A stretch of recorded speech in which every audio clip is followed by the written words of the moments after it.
last time I was working on art in one of my videos, I was actually painting this painting. I don't know if I'm going to be able to get it all in the shot, but it's this girl. I do really like this idea, but because I didn't plan enough, this is where it fell, and like the face is just, I don't know what. I want to find a balance between planning my art and being intuitive and just letting whatever I want to create just come out of me, and like a vessel for creativity. Whilst I want to be a vessel, I also don't want to like waste loads of paint, because I'm going to cover this up. I'm going to do something portrait instead. I'm just not loving that one, but it was really fun to make, so I'm glad I made it. But I'm just such a perfectionist. I'm always like, I know I could do better. But before I just go ahead and slap loads of paint on there, I want to work through my ideas with pencil, because I get so excited by colour that I just want to get stuck in, and then I end up like changing my mind loads. And yeah, I don't know. I just see these people paint and they just paint so like not precisely, that's not the word, efficient. I want to be a more efficient painter, but in order to do that, I think it's important that my ideas are clearer, so that I know what I actually am trying to create, if you get what I mean. So yeah, I'm really getting into like abstract shapes, landscapes and forms. I'm really inspired by like botanical plant life. I want to integrate these sort of shapes together, but I want to combine it with portraiture, because I love portraiture so much, and I think you can tell so many stories with a portrait. I don't know if I'm making sense. I'm trying my best today. Putting them on paper is different, and also figuring out how to paint them is different as well. That's kind of like what I realised with this painting. I can have an idea and I can draw it and it can be fine, but sometimes a drawing doesn't translate well into a painting. So that's what I want to work on. I want to work on creating drawings that translate well into paintings, so that I can be more imaginative and experimental in my composition and design to create my own little world. But I don't know what that looks like yet, so I need to figure it out. This is what I did in my inner child sketchbook today, just with some acrylic paint. I'm really loving this A3 size for a sketchbook. It's really freeing. As you can see, like a lot of my inner child stuff lately is really abstract, which I love. If I can work with this nature, do you know what I mean? Like this feeling and this same like art is play within my own stuff, I think I'm going to be onto something, because art is play at the end of the day, and like I want my art to be fun and creative and a process that I really enjoy. So I think my inner child has a lot to teach me in that sense. I've been warming up in my inner child sketchbook before I go on to my own projects, just because it's like, it's such a freeing space. I don't know, but it's been working well. So here's my sketchbook. These are just some ideas that I've been working on. I don't really know. I like to do these automatic doodles. Not really with an idea in mind, just practicing shapes and stuff, I guess. Here's another sort of landscape idea that I had. I want to figure out how I can combine the landscape with the portraiture, but in a way where the two aren't separate, they're one. But I find it really hard, like as soon as I introduce a figure into the scene, I find it really hard then to like just create these like fluid flowing abstract shapes, because I'm so like, but there's a face and that's an eye, and I need to like figure out how I can sort of disconnect from that. Yeah, like all of this, like I'd love to like combine them somehow. I think this is actually really pretty. And yeah, so I was kind of getting somewhere with this last night, and I actually used a graphite stick to do the swirls and the doodles on top, because once again, like, my inner child is actually teaching me so much about art. Like, it just helps me disconnect, like using something chunky like a graphite stick. This is a graphite stick, if you didn't know. It's like a crayon, but it's graphite. Love that. I nicked that from my school when I was like 16. I really like this portrait. And then I started this one last night, which I actually think this looks a lot like my sister. I'm gonna add some more. I might put this as like a time lapse. I really don't know what you guys are like interested in watching, but this is what I do. This is what I do all day. I just make art and I make videos, so hopefully that's something that you're interested in. Anyway, right, I'm waffling so much today.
Actually planned to come on here and like do the rest of this video like talking. The original plan was to actually go to this private viewing tonight where I have 2 of my artworks on display, but I'm actually not gonna go.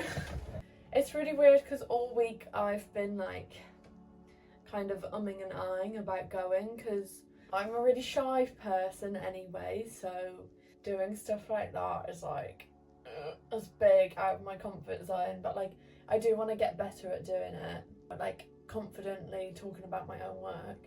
My hair is like an absolute shambles. Last night I was on Instagram and one of the girls that I know that works in the gallery, she posted like some pictures because she has her work on display in the same exhibition. I noticed in one of the pictures that like my work, like it's like next to hers, like some of hers, but like they didn't even hang it up on the wall. Like it's literally on it's basically on the floor.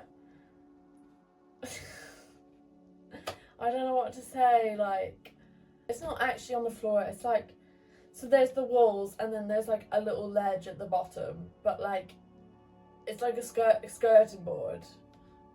Do you know what I mean? Like that's where it is. And I actually felt really bad because in her post because she obviously works there, and she just said like, even when you work at a place, like that doesn't mean that like they actually support you or anything like that. And she's like, they put my work on the floor, lol. And like I'm literally like looking at the picture and I'm like, my work's literally next to yours on the floor. That really sucks. It really sucks. I'm so glad that I saw that post because honestly, like I'm such a sensitive crybaby. If I had went there tonight and seen where my paintings were, I actually would have like, I don't know how I would have reacted. I think I would have just literally had to just leave, because I would have felt that, like, even just thinking about it, I'm so mortified. I feel really, I'm just quite disappointed. I feel really disheartened. And I did have a little cry about it last night to my boyfriend. It's just really peak. It's just really not nice when, like, you spend time on something, other people just don't see the value in it. I don't know. I really love what I made. I think I just need to keep reminding myself that, like, not everyone is gonna like my art, but it's more important that I like my art. And that's the whole joy with art. There's so many different styles, there's so many different techniques, there's so many different artists. Like, you really can find someone that, like, speaks to you, or else you can find people that really don't, and you go, oh, like, what is, that's just the beauty in it. We all have our own, like, personal preferences. I'm actually gonna paraphrase what this girl said in her Instagram caption, because it was such good advice. My hair looks like normal when I look in the mirror, and then when I look at the camera it's like completely lopsided, but that's just my fucking hair, alright? It just looks like shit most of the time. The post anyway, so she was just like, if you feel like your art deserves better, then it does, and not to let anybody or anything change the passion that you have for your creations. And I just thought that was so nice, and that was so lovely, and it was such a light way of thinking about it and looking at the situation. It just made me feel better. I tend to, like, fixate and obsess over things when they go wrong. Literally there, like, zooming in on this photo, like, just looking at my art on the floor, like, ah. I read that caption a few times actually, and I was like, yeah, that's so true. That's good advice. It's a good way of looking at it. Just like a little lesson for me, I think. Just more practice for me in believing in myself, believing in my craft, believing in my creations, and another opportunity for me to, like, just show myself a bit of kindness. And yeah, it's shit that they basically put it on the floor. At the end of the day, I've still gotten it into a gallery, and I'm trying. I'm trying my best. Like, I feel like that's all I can do. I can just keep trying and keep going. And one day, my art is going to fall into the hands of the right people, and that actually see all the potential and all of the talent and creativity of my stuff, and they're going to go, yep, this is perfect, this is it. I don't know. I hope that galleries start to change, because I think, especially around here, the area that I live in, like, I don't want to say it's posh, but it is definitely, like, upper middle class territory and very traditional. It's just boring. It's just boring, like, bored of seeing the same things in galleries over and over again. I'm excited by new stuff. Like, I think the art world is starting to expand. I think that's good. I think that's what we need. I think for too long, art has been like, oh, you're a painter, so you must do oils. Like, oils are, like, top of the list. Do you know what I mean? Like, why is there such a, like an art hierarchy? I don't understand it. I think everyone is just creative beings at the end of the day, and it doesn't matter, like, if you went to uni or not to do art. Like, no, I don't personally give a fuck. I literally don't give a fuck. And, like, there's loads of artists out there that, like, haven't been to uni, are self-taught. Their art is incredible. There's just not the spaces for it. So I really hope that this starts to change, because that's the kind of art that I want to see in galleries. It's exciting, it's new, it's fresh. Just hope that there's more space to accommodate that in the future. I just wanted to say all this because whilst it would have been lovely to put in clips of, like, my private viewing, whatever, the reality is that I hate going to them. I hate them so much. I find them so awkward. Even though, like, I'm upset and I'm a bit bummed out, I'm glad at the same time, because it doesn't it doesn't actually mean anything different at the end of the day. Like, I still love my art. I'm still proud of the pieces that I made, and I'm still out here doing my best to get my work seen, to believe in myself, and to create stuff that actually resonates with my soul and my heart, rather than stuff that like I think that people will like because it's like realistic, or I don't know. I hope if there's any other artists watching this, always believe in your work, believe in yourself, and create art that you love and create it for yourself. And if people happen to like it, bonus. If people want to buy it, bonus. Do you know what I mean? But at the end of the day, like, that's why I do art. Like, it's because it's something that I just enjoy doing. And yeah, I think I'm going to take a little bit of a step back and just not put so much like pressure on myself to like perform, like creatively perform to other people's expectations, and just really focus my energy on creating the stuff that I want to make, because that's what makes me happy at the end of the day. Believe in yourselves. Keep cooking your art, no matter what anybody else says. I mean it. Guys, I'm gonna go.